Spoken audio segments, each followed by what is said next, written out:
The next thing I want to show you here is the full level button. Now, I can hit a pad. It'll play loud if I hit it harder and softer. I can turn up a little bit more here.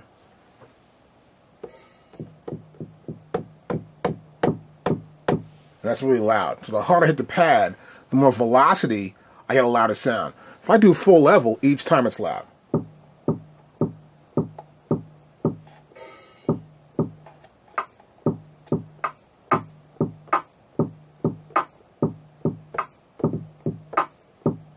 Each time it's loud. I turn it full level off.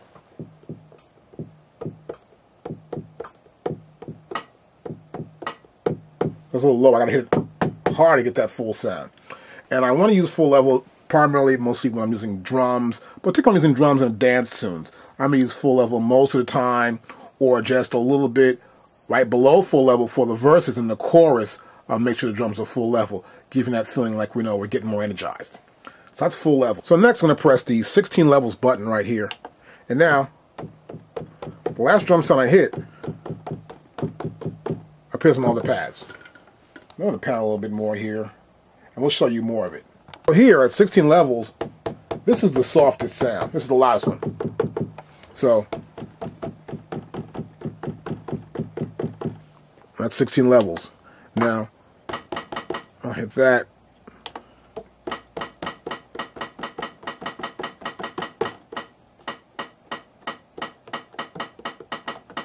They all sound the same pretty much, right? That's because that sound is just one level. So you got to be aware of it. You may hit a sound and you want it to be 16 levels, but that sound may have no levels to it. It's one sample and there's no actual way to provide dynamics to it through MIDI. And it's important to realize that with some sounds you may have in your system set that way. So be sure to understand that as well also.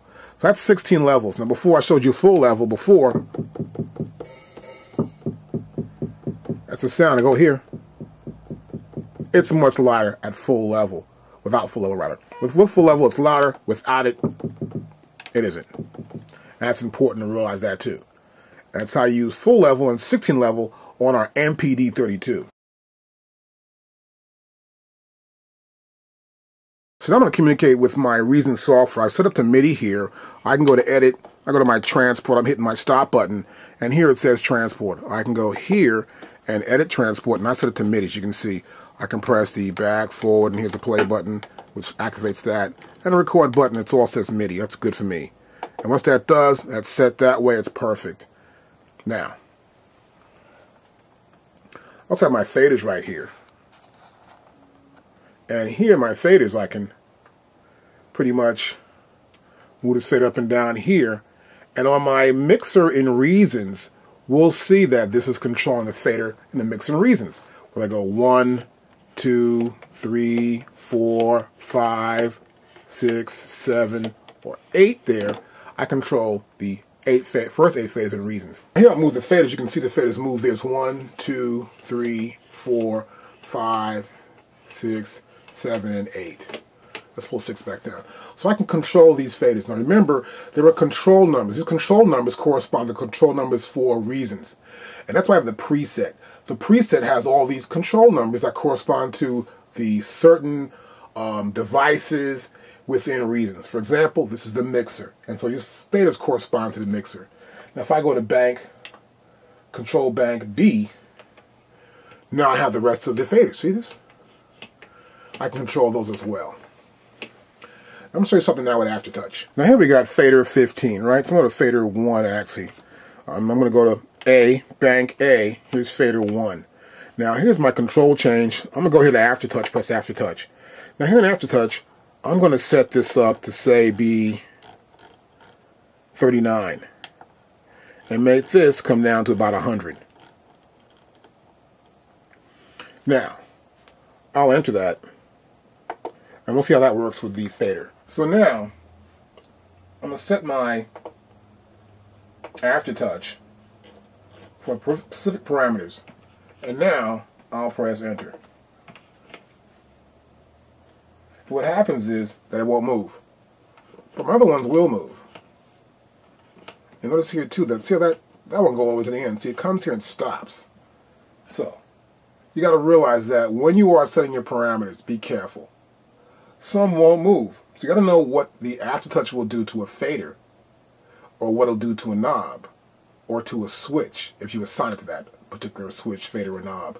So that means those control numbers that we saw earlier, which are called the channel control numbers, specifically interact with specific buttons or knobs or faders within the devices or even here in your mixer. So be careful of that. So what I'll do here right now, since we can see here that I can move this one, let's go, it's go all the way down, all the way down, all the way down. What I'll do is I can go back to fader 2. I'll look at my fader 2 changes. I'll go to control change. I'll press enter. And I'll bring this down, I'll press enter down. And I'll bring it down. It goes all the way down.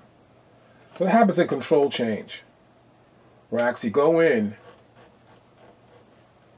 and I can edit some of the parameters there. I'll go higher now. I'll make it so it won't come down but so far. See? It's only going to come down but so far. And that's what's happening in my control change. Let me show you that.